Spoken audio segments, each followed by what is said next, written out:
नमस्कार, मैं दीक्षा कुलश्रेष्ठ। आप देख रहे हैं इंडिया हाईएस्ट न्यूज चैनल। जुड़े रहिए आज की ताजा खबरों के साथ।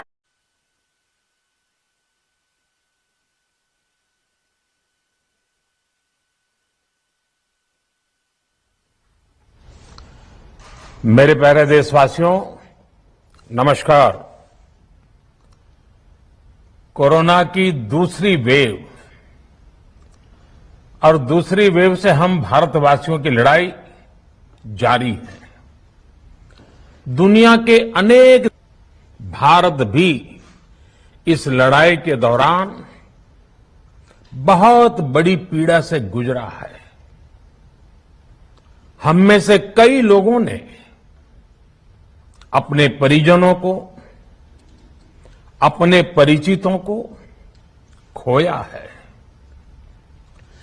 ऐसे सभी परिवारों के साथ मेरी पूरी संवेदनाएं हैं। साथियों, बीते 100 वर्षों में आई ये सबसे बड़ी महामारी है, त्रासदी है। इस तरह की महामारी आधुनिक विश्व ने न देखी थी, न अनुभव की थी।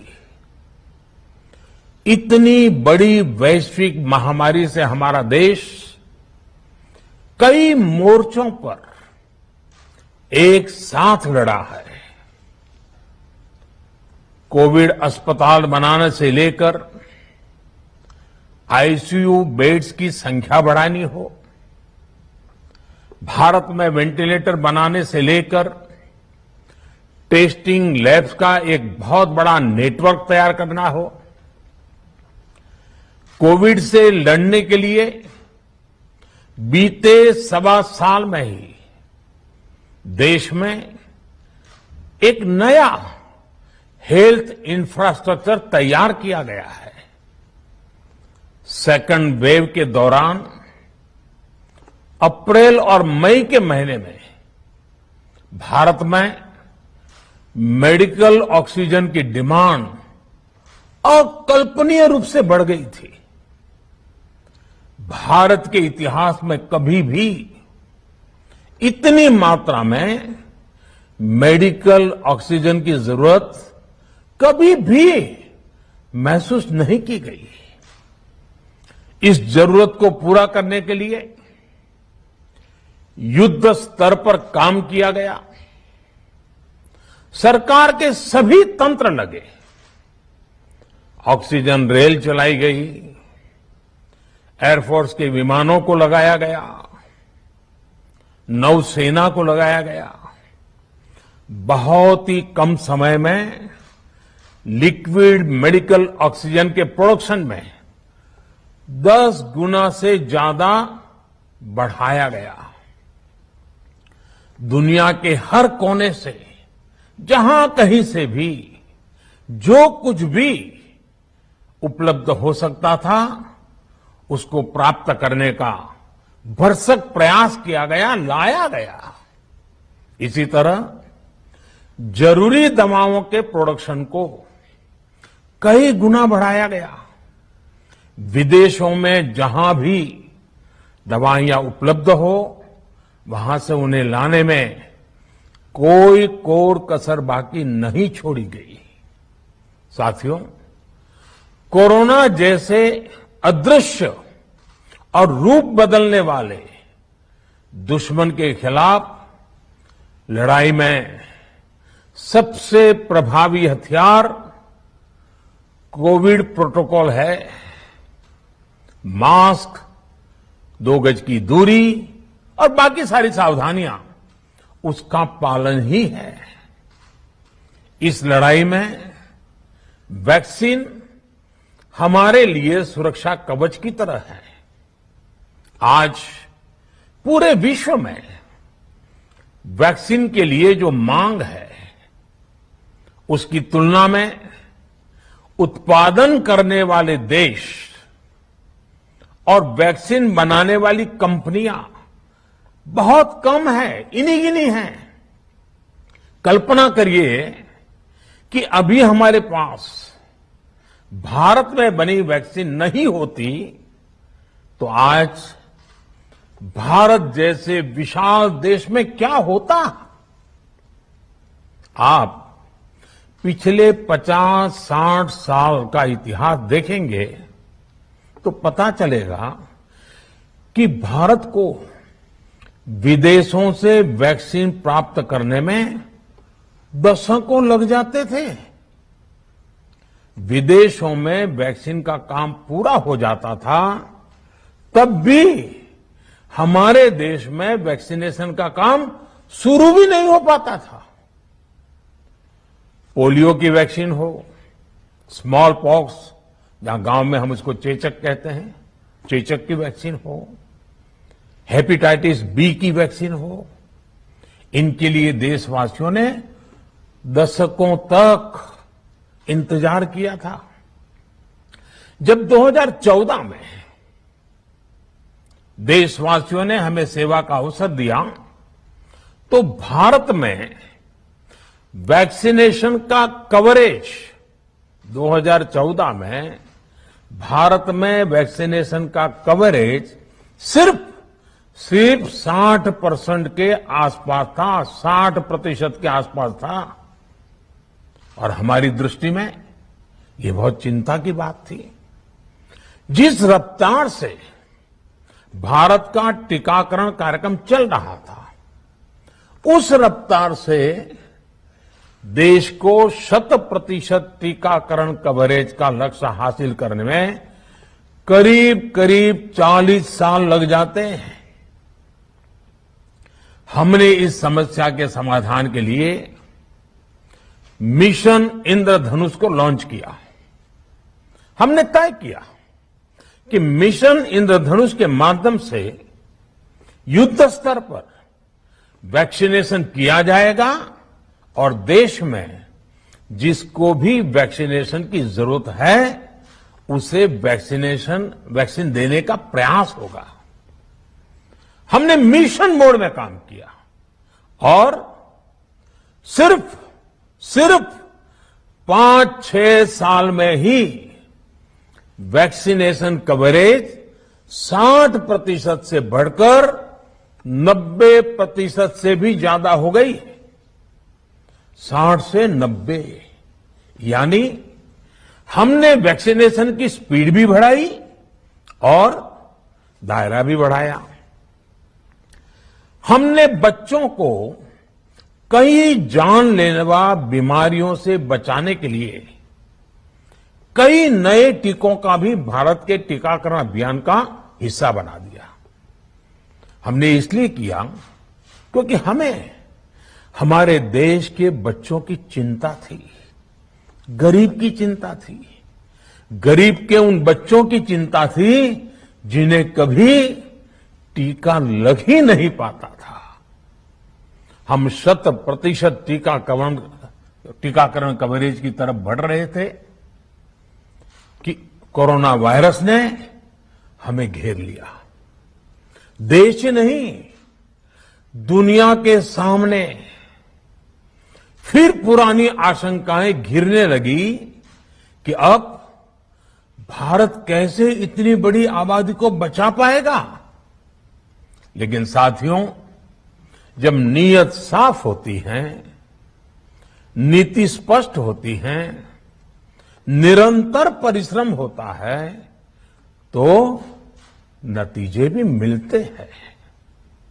हर आशंका को दरकिनार करके भारत ने 1 साल के भीतर ही एक नहीं बल्कि 2 made in India vaccine launch कर दी।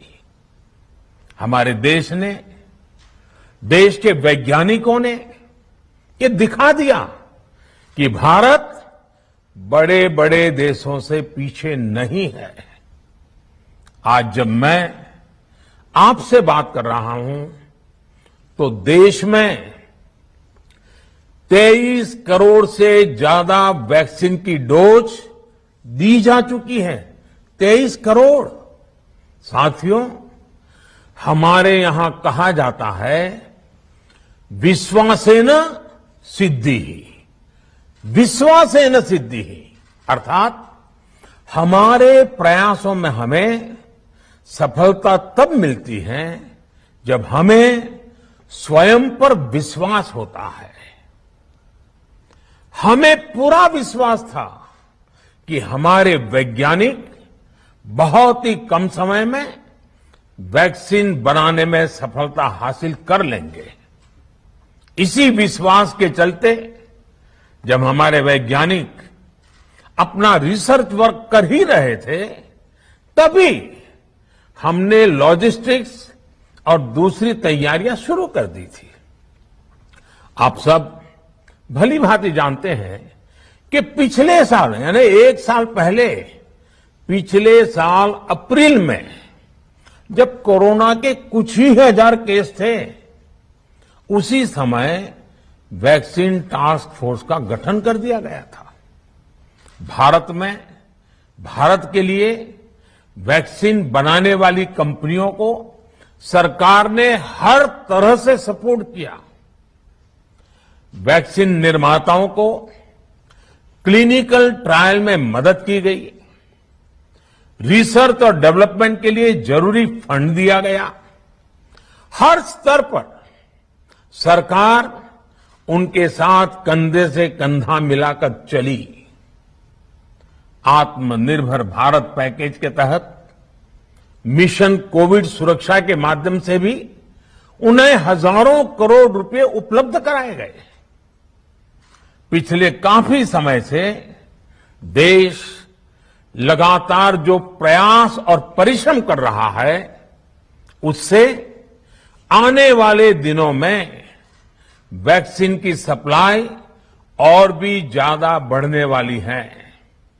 आज देश में 7 कंपनियां विभिन्न प्रकार की वैक्सीन का प्रोडक्शन कर रही है।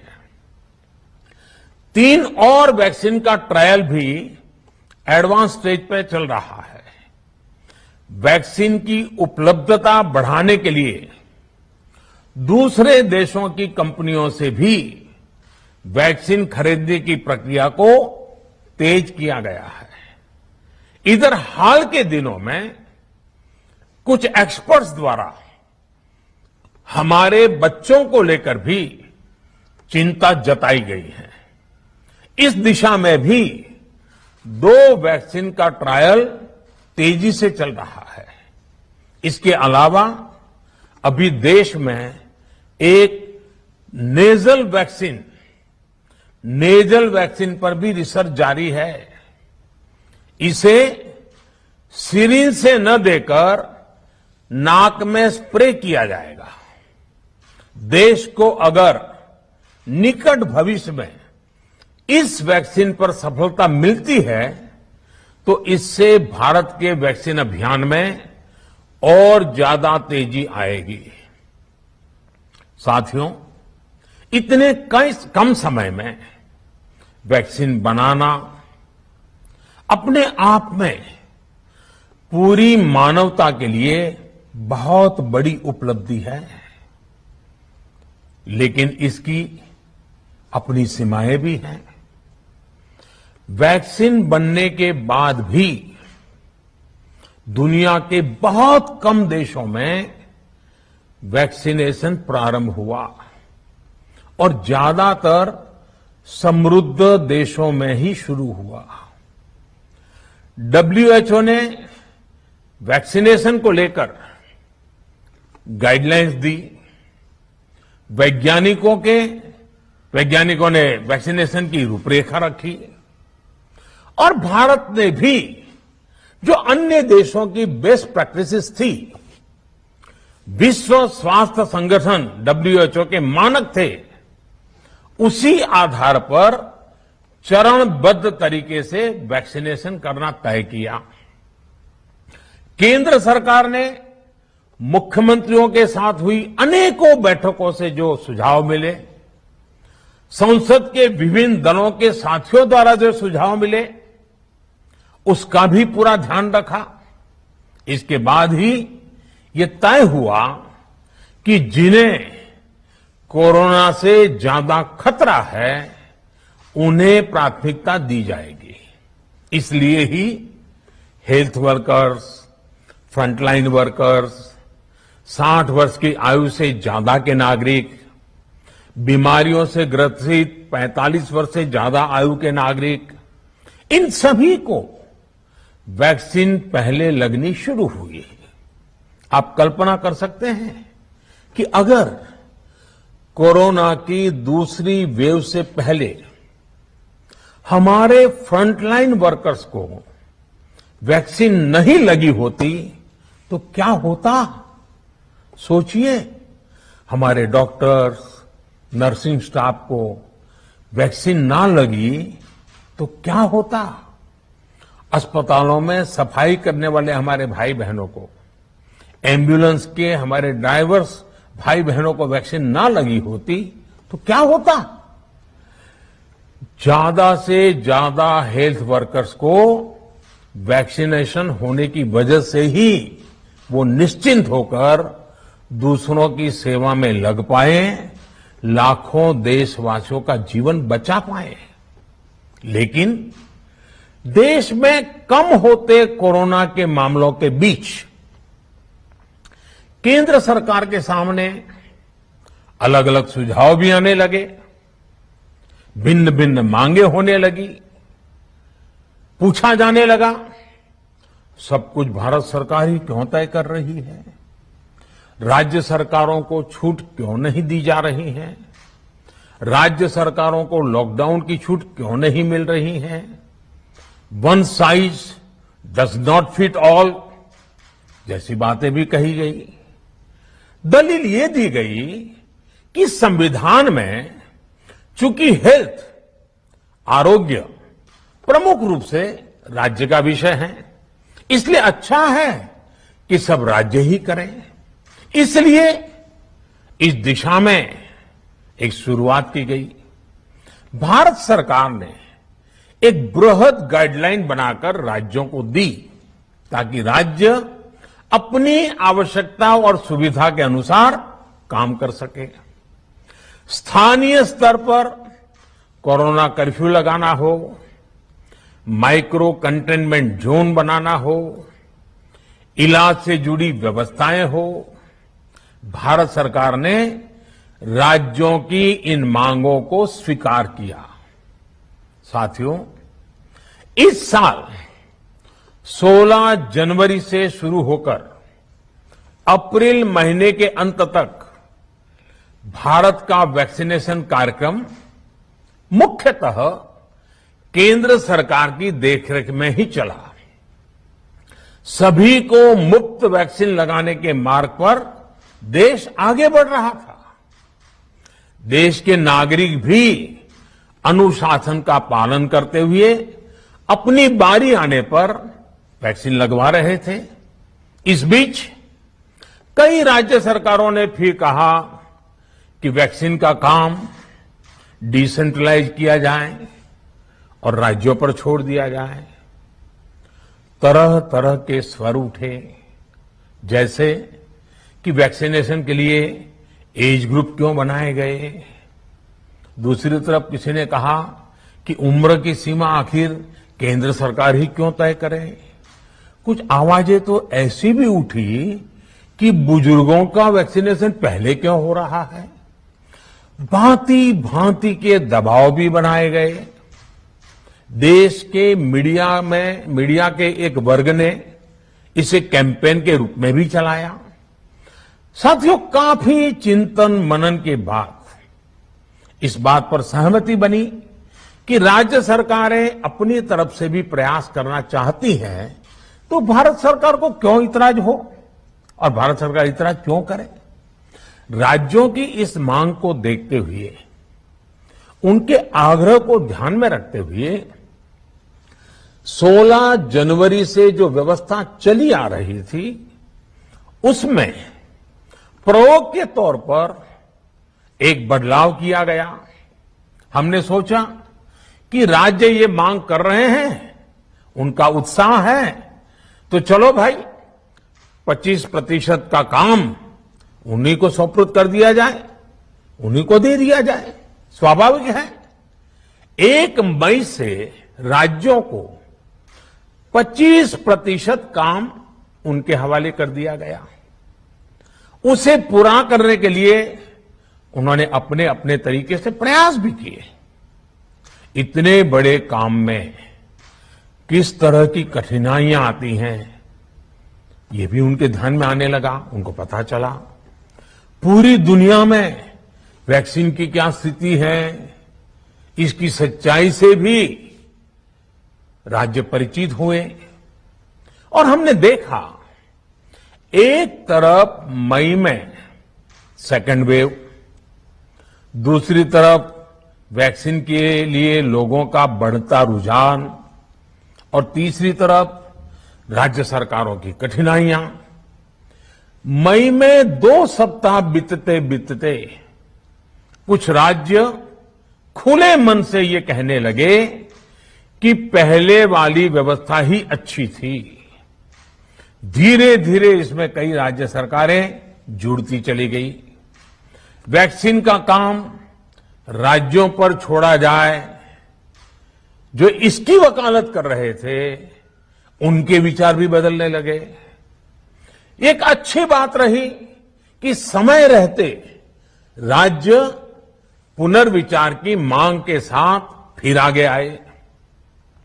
राज्यों की इस मांग पर हमने भी सोचा कि देशवासियों को तकलीफ ना हो, सुचारू रूप से उनका वैक्सीनेशन हो। इसके लिए 1 मई के पहले वाली, यानी 1 मई के पहले 16 जनवरी से अप्रैल अंत तक जो व्यवस्था थी, पहले वाली पुरानी व्यवस्था को फिर से लागू किया जाए। साथियों, आज ये निर्णय लिया गया है कि राज्यों के पास वैक्सीनेशन से जुड़ा जो 25% काम था, उसकी जिम्मेदारी भी भारत सरकार उठाएगी। ये व्यवस्था आने वाले 2 सप्ताह में लागू की जाएगी।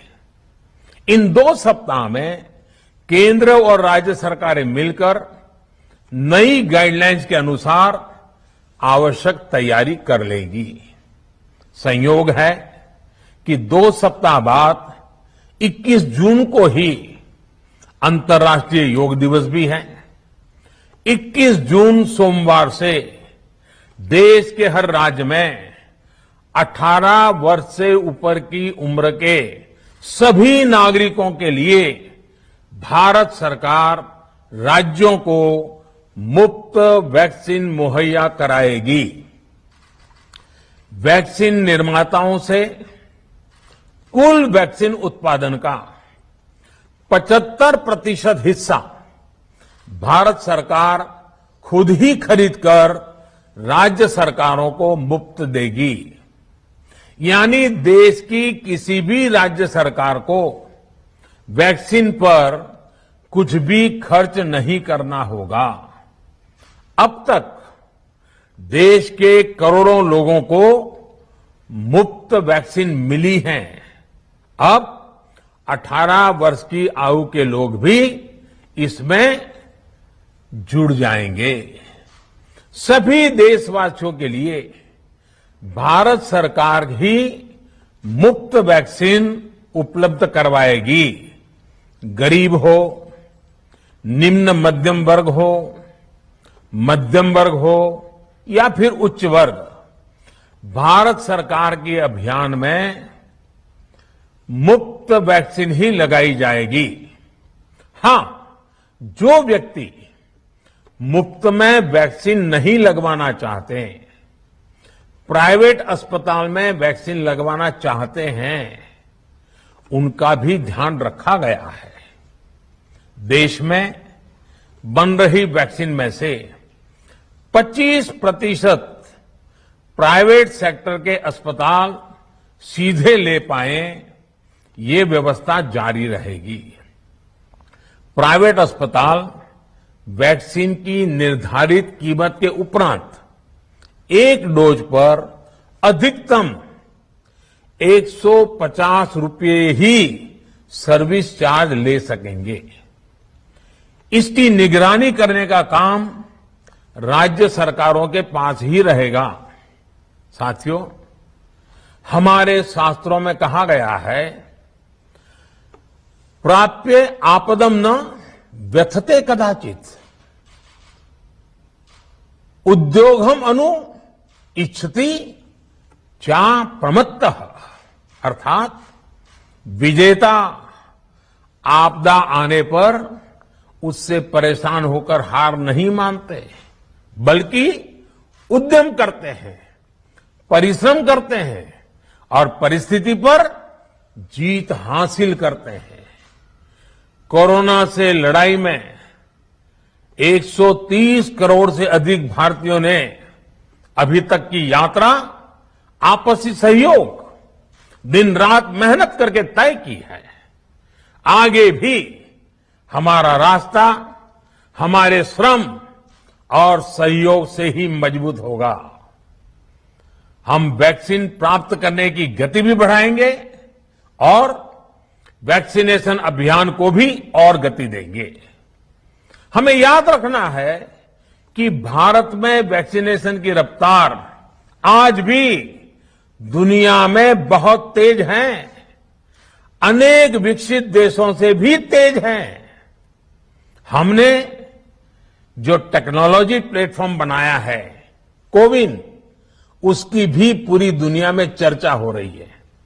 अनेक देशों ने भारत के इस प्लेटफॉर्म को इस्तेमाल करने में रुचि भी दिखाई है।